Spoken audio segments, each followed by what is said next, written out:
히브리서 11장 17절입니다. 아브라함은 시험을 받을 때 믿음으로 이삭을 드렸으니 저는 약속을 받은 자로 돼 그 독생자를 드렸느니라. 저에게 이미 말씀하시기를 내 자손이라 칭할 자는 이삭으로 말미암으리라 하셨으니 저가 하나님이 능히 죽은 자 가운데서 다시 살리실 줄로 생각한지라. 비유컨대 죽은 자 가운데서 도로 받은 것이니라. 19절 말씀까지 읽어드렸습니다. 지금 우리 11장에서 믿음에 대해서 계속 증거하시는 말씀을 듣고 있습니다. 믿음이라고 하는 것은 하나님의 성도, 하나님의 백성들을 온전케 하는 것이죠. 이 믿음으로 살 때에 모든 하나님의 백성들이 바로 하나님 앞에 인정받고 승리하는 그러한 삶을 살게 된다. 이제 그러한 내용들이 지금 계속 전해지고 있습니다. 믿음은 모든 것을 온전케 하는 것입니다. 믿음이라고 하는 것은 성도들을 하나님 앞으로 인도하는 그런 유일한 그런 것이죠. 그래서 이 믿음이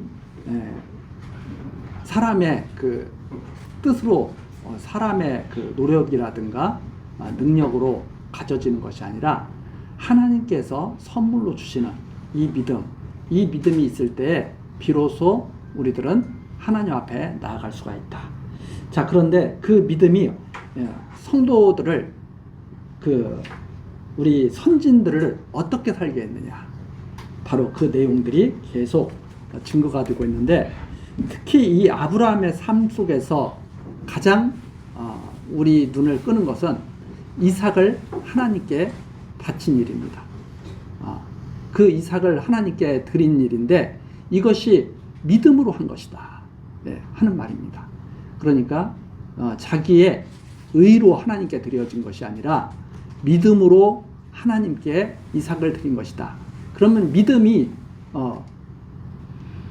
아브라함에게 이삭을 하나님께 드릴 정도로 사람을 바꾸는 거죠. 이게 엄청난 변화입니다. 사실 아브라함은 자기의 자기의 죽음조차 두려워했던 사람이거든요. 그러니까 아브라함이 애굽에 내려갔을 때 자기가 죽을까봐 자기 아내 사라 보고, 야, 너 내 아내라고 절대 하지 말고 내 누이라고 말을 해. 그러면 내가 살 거야. 이렇게 자기 아내를 아내라고 하지 못할 정도로 죽음을 두려워했던 사람입니다. 그런데 이 아브라함이 믿음을 하나님께 받은 이 아브라함이 어떻게 변화가 됐느냐? 죽음이라는 것을 뛰어넘는 삶을 사는 거예요. 이제 그것이 바로 여기에 나오는 내용입니다. 아브라함은 시험을 받을 때, 즉 하나님께 이제 인정을 받아야 될 그 믿음으로 하나님께 나아가는 그 시험을 받아야 되죠. 받을 때 믿음으로 이삭을 드렸다. 이 중요한 말씀입니다. 믿음으로 드렸다. 하나님이 아브라함에게 주신 그 믿음으로 이삭을 드렸는데, 저는 약속을 받은 자예요. 그 독생자예요. 독생자는 아브라함의 아들들이 이삭만 있는 게 아니거든요. 아브라함의 아들들이 이스마엘도 있고 또 그들에게서 낳은 자손들도 있죠. 그런데 독생자라고 그럽니다. 왜 독생자냐? 하나님께 인정받은 유일한 아들이거든요. 하나님께서 주신 유일한 아들이거든요. 인간의 능력으로 받은 아들이 아니라 하나님의 능력으로 받은 아들이거든요. 아들을 낳을 수 없을 때 사라가 아들을 잉태할 수 없을 때 하나님께서 주신 아들이거든요.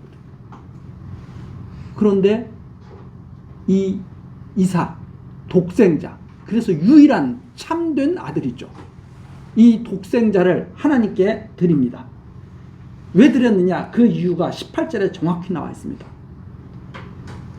저에게, 즉 밑에 보면 1번, 저에게 대하여 이삭에게 하나님이 맹세하신 일이 있어요. 아브라함에게 이삭에 대해서 말씀하신 내용이 있어요.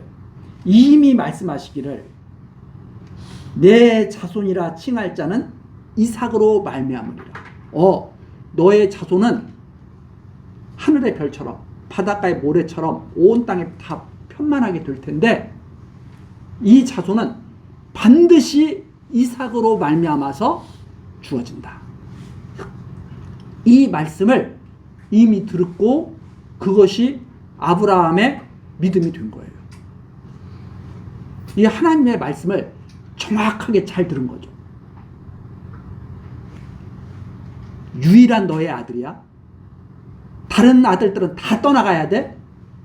이삭만이 너의 독생자야. 그런데 내 자손은 이삭으로 말미암아 많아진다. 이것을 이미 말씀을 듣고 이 말씀을 듣고 19절 하나님께서 이삭을 바치라고 하셨는데 그러면 이삭을 하나님께 바친다는 것은 이삭이 죽는다는 말이거든요. 그렇게 하셨는데 19절 저가 하나님이 능히 죽은 자 가운데서 다시 살릴 줄로 생각한지라. 이걸 믿었어요. 하나님이 이삭을 원하시면 반드시 이삭은 죽음을 벗어나겠구나. 이렇게 생각했다 이 말입니다. 이삭은 죽음을 맛보지 않겠구나. 죽은 자 가운데서 다시 살리신다. 죽음과는 상관이 없구나. 이것을 아브라함은 확실히 믿었다 이 말이죠. 하나님이 원하시는 자는 반드시 살리실 것을 확실히 믿었다. 그래서 로마서에도 증거가 되잖아요. 아브라함이 믿은 하나님. 아브라함은 하나님을 어떤 하나님을 믿었느냐? 죽은 자를 살리시는 하나님을 믿었다 이 말입니다. 그런데 많은 사람들은 하나님을 믿을 때 그렇게 믿죠. 죽은 자 한번 죽으면 끝이지 그걸 어떻게 살아나? 근데 아브라함은 죽은 자를 살리시는 하나님을 믿었다. 그 증거를 계속 봤죠. 왜? 죽은 자와 방불한 자기가 이삭을 낳는 것을 통해서 증거를 받고 결정적으로 이삭을 주시는 하나님을 통해서 확고하게 그 하나님의 그 시험을 통과를 한 거죠. 죽은 자를 살리시는 하나님.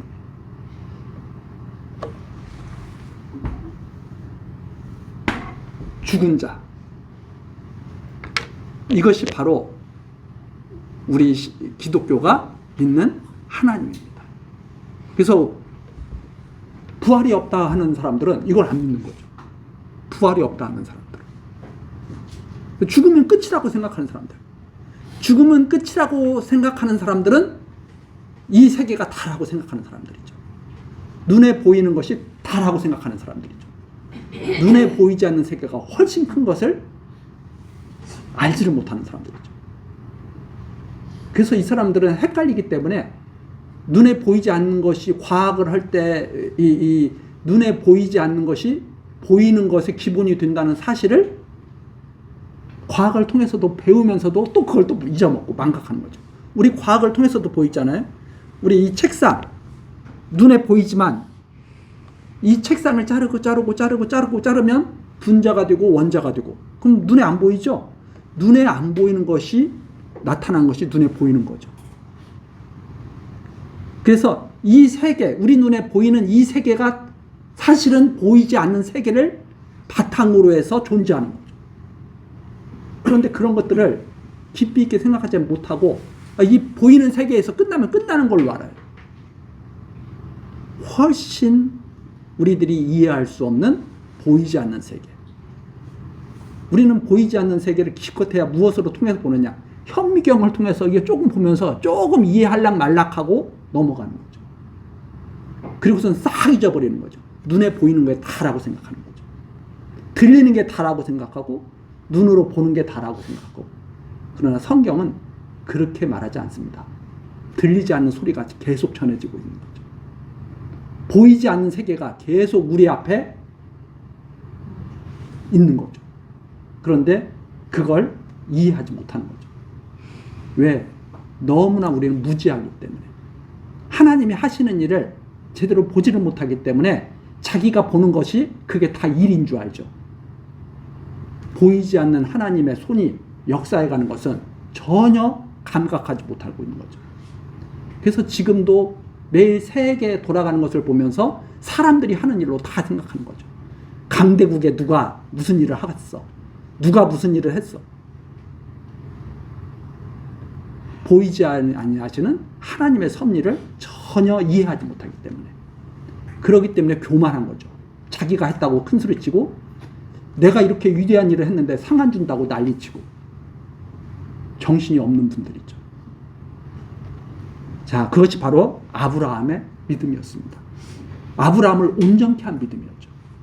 그 다음에 이삭을 온전케 한 믿음 20절에 나옵니다.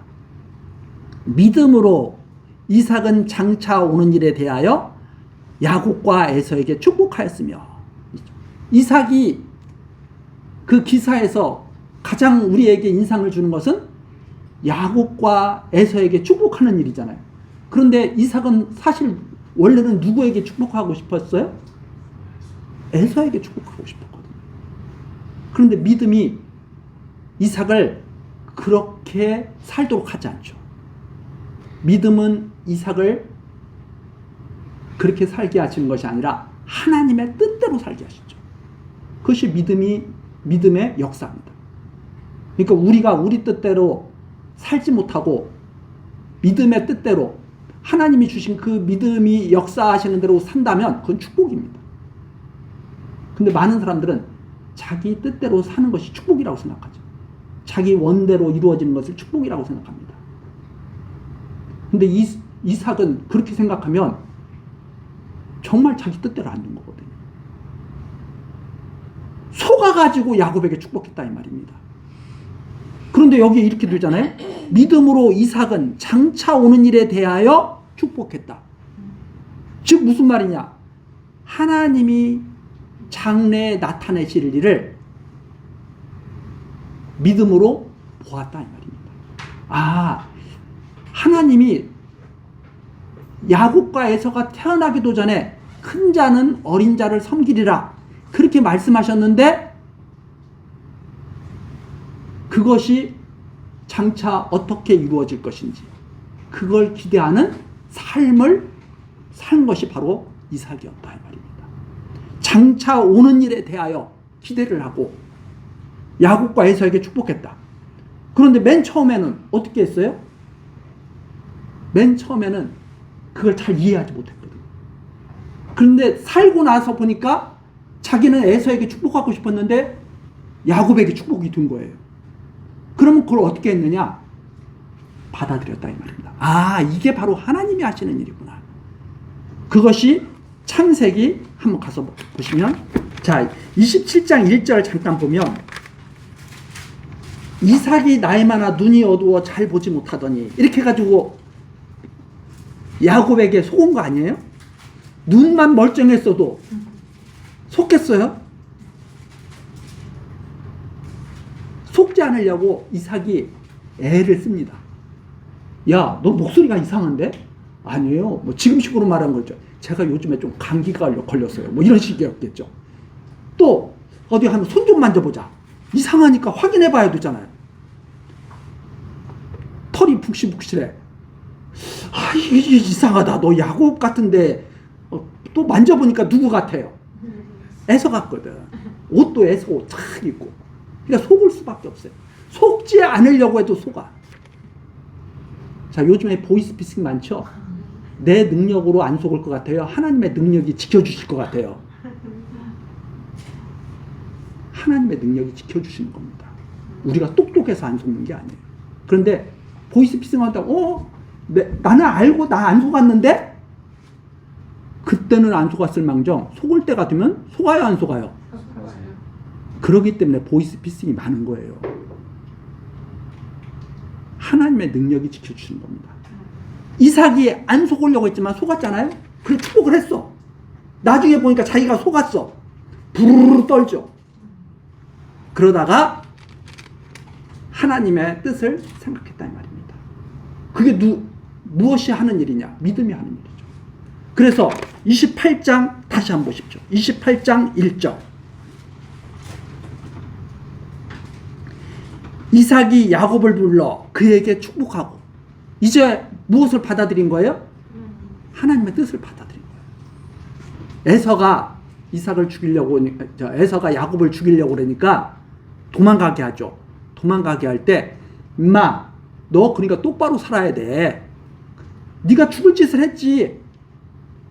그렇게 한 것이 아니라 야곱을 불러들여서 축복해 주죠. 하나님의 뜻이 나타날 거야.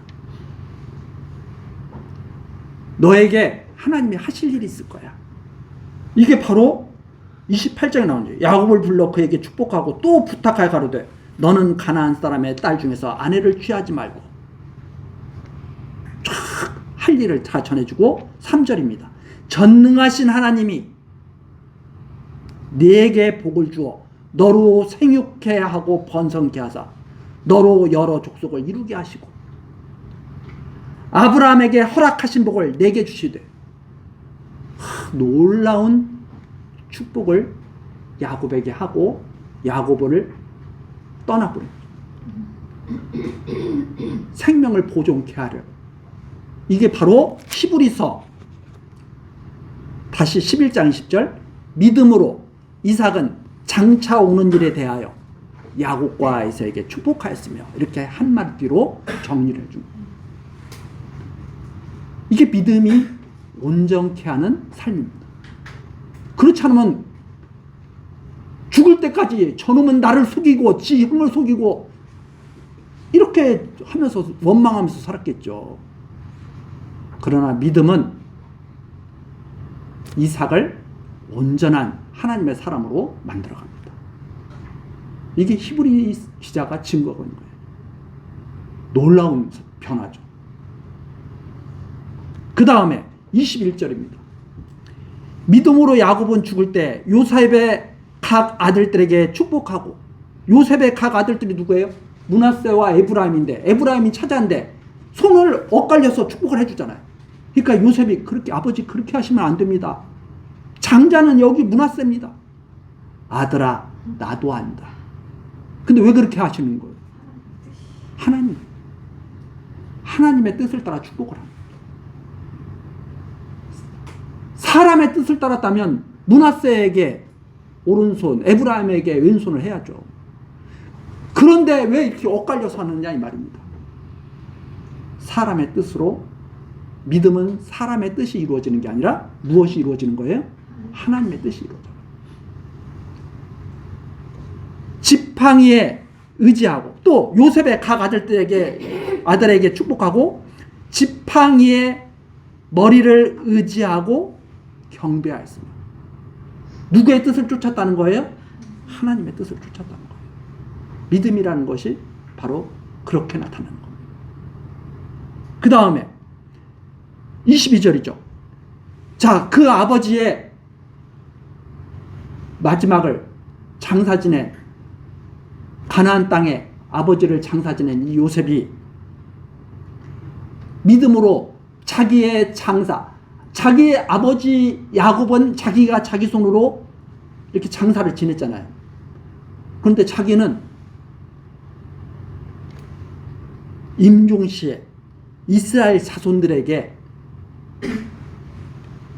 명하죠. 부탁을 하죠. 너희들은 여기서 살아갈 수 있는 자손들이 아니야. 너희들은 살 곳이 따로 있어. 그게 바로 가나안 땅이죠. 너희들이 갈 곳은 따로 있어. 애굽이 너희들의 살 곳이 아니다. 이러면서 자기 해고를 위하여 나 역시 여기에 묻힐 사람이 아니야. 나도 너희들이 가는 곳에 함께 가야 할 사람이야. 해가지고 자기의 장래에 대해서, 자기가 어디 묻혀야 될 것인가 대해서 믿음으로 말해주었다 이 말입니다. 그렇게 해서 요셉의 삶을 온전케 만들어줍니다. 그게 바로 여기 창세기에 나오는 믿음의 선진들에 대한 증거였습니다. 놀라운 일이죠. 믿음이 이렇게 사람들을 세상과 구별하게 한다. 자, 다음 시간 출애굽기에 나오는 모세서부터 또 우리가 모세의 믿음에 대해서 또 살펴보기로 하고 오늘 여기까지 하시겠습니다. 기도하시겠습니다. 은혜로우신 하나님, 주일 아침 우리들 교회학교로 어김없이 모아주시고 믿음에 대해서 생각하게 하시며 믿음의 선진들의 삶을 돌아보게 하시니 감사와 찬송을 드립니다. 하나님, 우리들 참으로 연약하여서 하나님을 알지 못하고 우리들의 무지한 뜻을 이루려고 애를 쓰는 삶을 살고 있습니다. 하나님, 긍휼히 여겨 주옵소서. 우리들을 믿음으로 지키시고 믿음 가운데서 승리하는 삶을 살도록 은총 내려 주옵소서. 우리들이 듣는 이 말씀이 우리들의 삶을 변화시킬 수 있도록 역사하게 하시고 말씀에 따라 살아갈 때 기쁨이 넘치는 삶이 되게 하옵소서. 예수 그리스도의 이름으로 기도드리옵나이다. 아멘.